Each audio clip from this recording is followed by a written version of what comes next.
Galvanised iron does not rust, बिल्कुल सही है, असर्शन तो सही है भाई। आयरन का गैल्वेनाइजेशन इसलिए करते हैं ताकि उसके कोरोजन ना हो।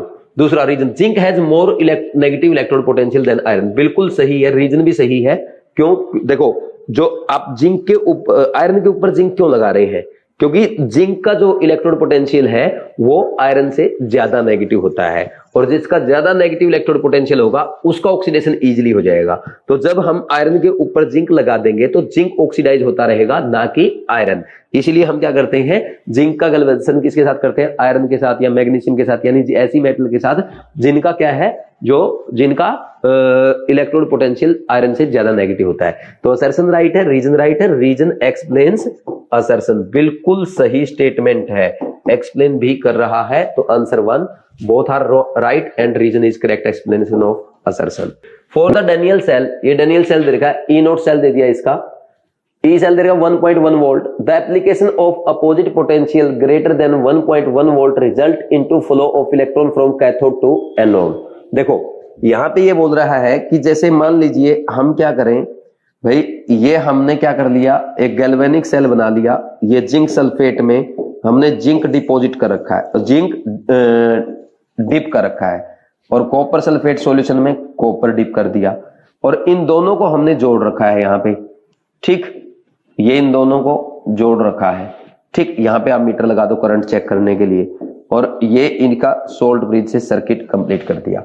अब मैंने क्या किया, अब मुझे पता है इलेक्ट्रॉन क्या करेगा, लेफ्ट से राइट जाएगा, करंट राइट से लेफ्ट आएगा। तो अब बोल रहा है कि आपने क्या किया, यहां पे एक सर्किट जोड़ा जो क्या कर रहा है, करंट को अपोजिट डायरेक्शन में फ्लो करा रहा है। तो अगर यहां पे ये वोल्टेज जो आपने जोड़ा है, अगर ये ई एक्सटर्नल जो है 1.1 वोल्ट से ज्यादा हो जाता है, तो क्या करेगा, 1.1 वोल्ट से ज्यादा अगर हो गया तो करंट किस डायरेक्शन में मूव कराएगा, अपोजिट डायरेक्शन में मूव करा रहा है। इसका जाएगा ऐसे, हमारा गैल्वेनिक सेल का आ रहा था ऐसे, तो नेट करंट कब कहां मूव करेगा? अब इस केस में नेट करंट आपका लेफ्ट टू राइट मूव करेगा। कहां जाएगा?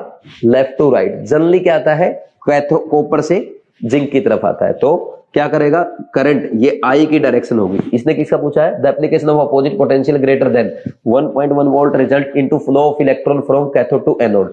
अब करंट जो है वो आपका कैथोड से, ये कैथोड से एनोड से कैथोड की तरफ जा रहा है, तो इलेक्ट्रॉन का फ्लो क्या हो जाएगा, उल्टा हो जाएगा कैथोड से। ये कैथोड था हमारा, ये एनोड था, तो अब देखो करंट उल्टा हुआ कि नहीं हुआ, इलेक्ट्रॉन का फ्लो उल्टा हुआ कि नहीं हुआ, फ्रॉम कैथोड टू एनोड। तो असर्शन तो बिल्कुल सही है। रीजन पढ़ो, zinc is deposited at anode and copper is dissolved at cathode. तो इस कंडीशन में क्या होगा, यहां पे कॉपर 2+ आयंस सॉल्यूशन में जाएंगे, और जिंक 2+ आयंस जो है आपके डिपॉजिट होने लग जाएंगे एनोड पे। तो ये बिल्कुल सही है, और इसलिए यहां पे एक इलेक्ट्रॉन जो छोड़ेगा तो ये अपोजिट मूव करने लग जाते हैं। तो रीजन सही है, और रीजन आपके असर्शन को एक्सप्लेन भी कर रहा है, इसलिए आंसर क्या आ जाएगा, reason explain assertion. If both assertion and reason are true and reason is correct explanation of assertion, answer is 1, question number 25।